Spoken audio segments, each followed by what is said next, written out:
지금부터 내가 해주는 얘기 들어주겠니? 할렐루야. 7월 29일 목요일 새벽입니다. 주를 앙모하는 자 1절 4절 찬양 올려드리겠습니다. 주를 앙모하는 자 올라가 올라가 독수리같이 모든 싸움 이기고 근심 걱정 벗은 후 올라가 올라가 독수리같이 주 앙모하는 자, 주 앙모하는 자, 주 앙모하는 자, 늘 강건하리라. 주를 앙모하는 자 올라가 올라가 독수리같이 은혜 안에 뛰놀며 주의 영광 보리라. 올라가 올라가 독수리같이 주 앙모하는 자, 주 앙모하는 자, 주 앙모하는 자, 늘 강건하리라.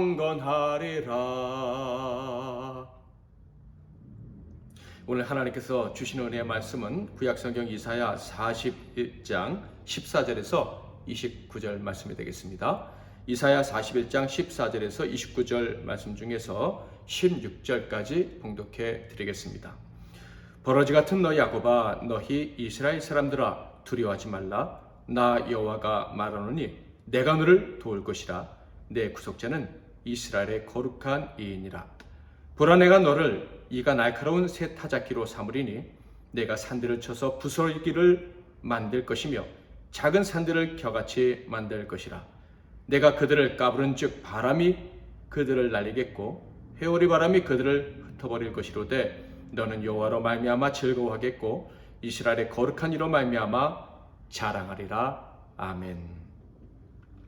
오늘은 택자들이 승리하는 분명한 이유, 택자들이 승리하는 분명한 이유라는 제목으로 하나님 말씀을 상고하겠습니다. 이사야 40장에서 하나님께서는 하나님을 앙망하는 자는 구원의 능력과 은총을 경험하면서 살 것이라고 말씀을 하셨습니다. 31절 한번 읽어볼까요? 오직 여호와를 앙망하는 자는 새 힘을 얻으리니 독수리가 날개치며 올라감 같을 것이요 다른 박질하여도 곤비하지 아니하겠고 걸어가도 피곤하지 아니하리로다. 자, 그런데 여기서 여호와를 앙망한다는 것이 어떤 의미라고 했을까요? 하나님의 구원, 곧 영원한 하나님의 말씀이 우리에게 회복과 위로를 가져다 주실 것이다 라는 굳센 믿음을 바로 여호와를 앙망한다 라고 말했습니다. 믿는 자들에 대한 이런 확실하고도 엄청난 말씀을 하나님께서 주신 이후에 41장을 이어서 주신 것입니다.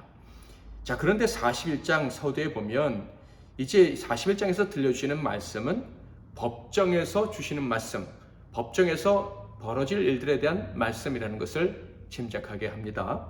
1절 말씀을 볼까요? 섬들아 내 앞에 잠잠하라. 민족들아 힘을 새롭게 하라. 가까이 나오라. 그리고 말하라. 우리가 서로 재판 자리에 가까이 나가자.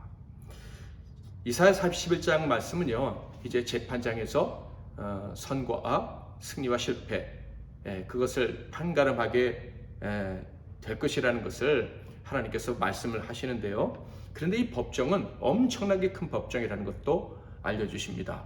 모든 민족에 나와 재판을 받는 법정이니 얼마나 큰 법정이겠습니까? 자, 41장은 법정에서 이루어지는 말씀이라는 것을 중간에서도 또 확인해 주시고, 특별히 이제 21절, 22절에 보면 분명히 법정에서 하시는 말씀이구나 하는 것을 알 수가 있는데요. 나 여호와가 말하노니 너희 우상들은 소송하라. 야곱의 왕이 말하노니 너희는 확실한 증거를 보이라. 장차 당할 일을 우리에게 진술하라.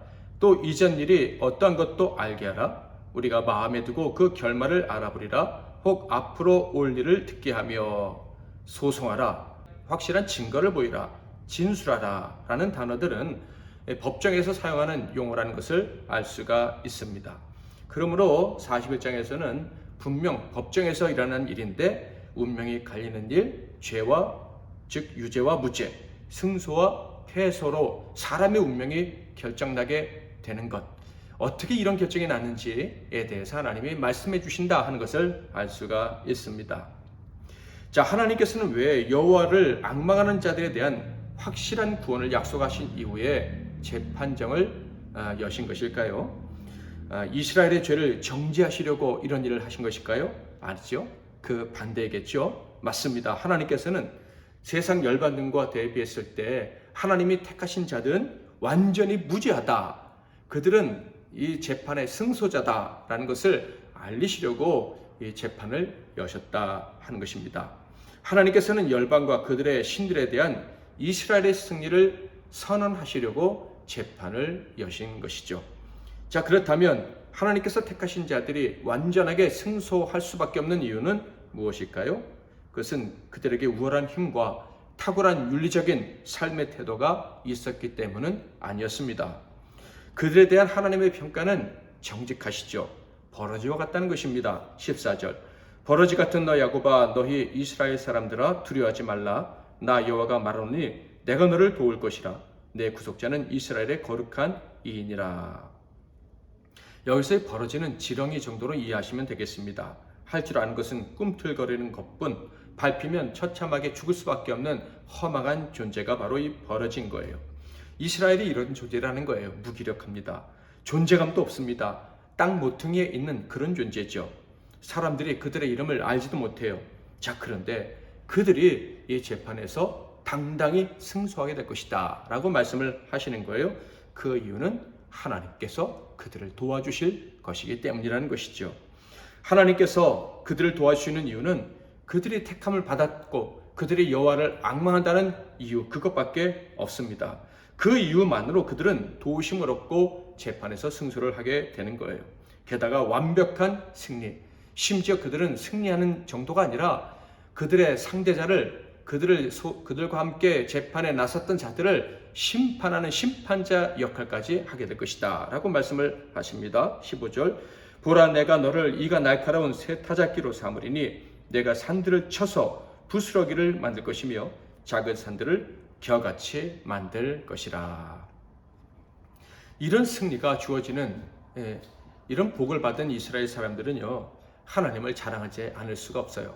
하나님이 그들을 선택해 주신 것과 그리고 하나님을 의지했을 때 이런 엄청난 복을 받는다는 것을 자랑하지 않을 수가 없어요. 16절 내가 그들을 까부른 즉 바람이 그들을 날리겠고 회오리 바람이 그들을 흩어버릴 것이로되 너는 여호와로 말미암아 즐거워하겠고 이스라엘의 거룩한 이로 말미암아 자랑하리라. 아멘. 자, 그런데 이 말씀을 듣는 순간 이스라엘 사람들은요, 죄를 져서 하나님 앞에 범죄해서 바벨론 즉 땅끝으로 포로로 잡혀갈 사람들입니다. 자, 그런데 어떻게 이 사람들이 재판에서 승리를 하게 될 수 있다는 말입니까? 그 이유는 말씀드린 것처럼 간단합니다. 하나님께서 그들을 택해 주셨고 그들이 하나님을 앙망하는 마음이 있었기 때문입니다. 그리고 여기 한 가지 덧붙여서 하나님은 천지를 창조하신 하나님이시고 지금도 친히 다스리시는 분이시기 때문입니다.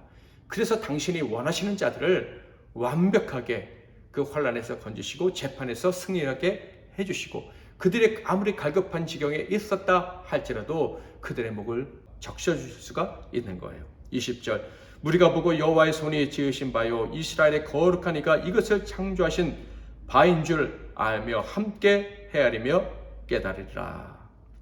하나님이 창조주가 되시는데 그 전능하신 분이 만물을 다스리시는 분이 이스라엘을 택하시고 사랑하시니 그들이 아무리 열악한 지경에 있어도 목말라 죽을 것 같아도 결코 그렇게 망하는 일이 없는 거예요.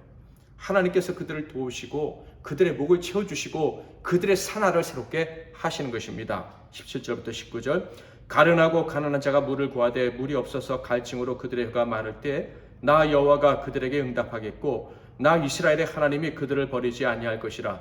내가 헐벗은 산에 강을 내며 골짜기 가운데 샘이 나게 하며 광야가 못이 되게 하며 마른 땅이 샘근원이 되게 할 것이며 내가 광야에는 백향목과 시띠나무와 화석류와 들감남나무를 심고 사막에는 잣나무와 소나무와 황양목을 함께 두리니. 하나님은요, 다른 우상들과는 비교할 수도 없는 분이십니다. 비교할 수도 없는 능력으로 하나님 편에 서 있는 사람들을 도와주시는 분이십니다. 그러므로 법정에서 하나님을 앙망하는 자들에게 승리는 당연한 것입니다. 그럴 수밖에 없는 거예요. 재판장에서 하나님이 증거를 제시하실 때, 내 아들이, 내 택한 자가 승리할 수밖에 없는 이유를 제시하실 때, 도대체 어떤 지혜로운 자가 하나님을 대항해서 더 나은 증거를 제시할 수가 있겠습니까? 아무도 반박할 수가 없는 거예요. 21절 22절 나 여호와가 말하노니 너희 우상들은 소송하라. 야곱의 왕이 말하노니 너희는 확실한 증거를 보이라. 장차 당할 일을 우리에게 진술하라. 또 이전 일이 어떠한 것도 알게 하라. 우리가 마음에 두고 그 결말을 알아보리라. 혹 앞으로 올 일을 듣게 하며.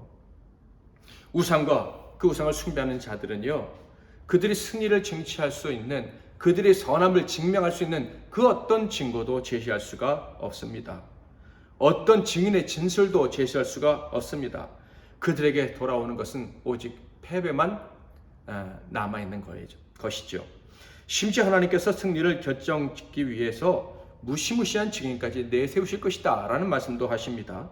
하나님이 직접 증언하시면 더 무섭겠지만, 사람을 세워서 증언하셔도 사람들이 꼼짝 못하고 벌벌 떨 수밖에 없는 그런 사람을 증인으로 내세우시겠다 하는 거예요.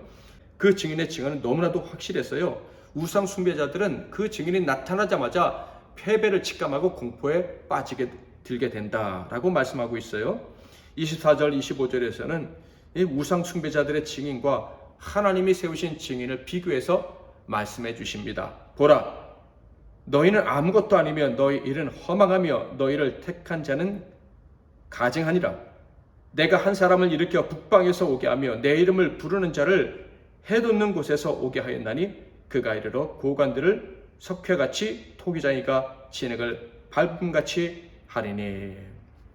우상 숭배자들이 세운 증인은 아무것도 아니라고 하시고요, 이에 비해서 하나님이 세우신 증인은 이스라엘 제외하고는 모든 열방이 벌벌 떠는 사람, 북방에서 오는 자 고레스라고 말씀을 하시는 거예요. 고레스를 세우신 이유는 분명합니다. 하나님을 모르는 자들도 쉽게 패배를 인정하게 하려 하신 거예요. 세상의 강자들은 언제나 계속해서 등장합니다. 지금도 이 땅에 강자들이 자기의 힘을 과시하면서 약자들을 억압하고 짓누르고 있습니다.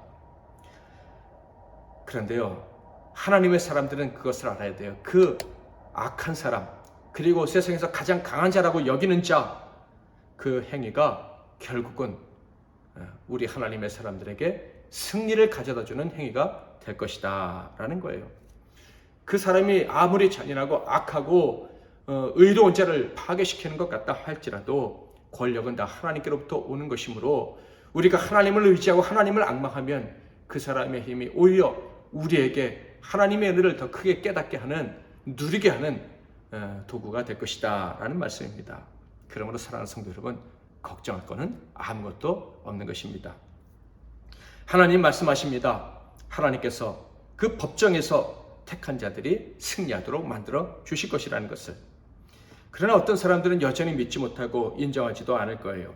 하나님이 아셔요. 28절 29절 내가 본 적 한 사람도 없으며 내가 물어도 그들 가운데 한 말도 대답할 좋은 자가 없도다. 보라, 그들은 다 헛되며 그들의 행사는 허무하며 그들이 부어 만든 우상들은 바람이요 공한 것뿐이니라.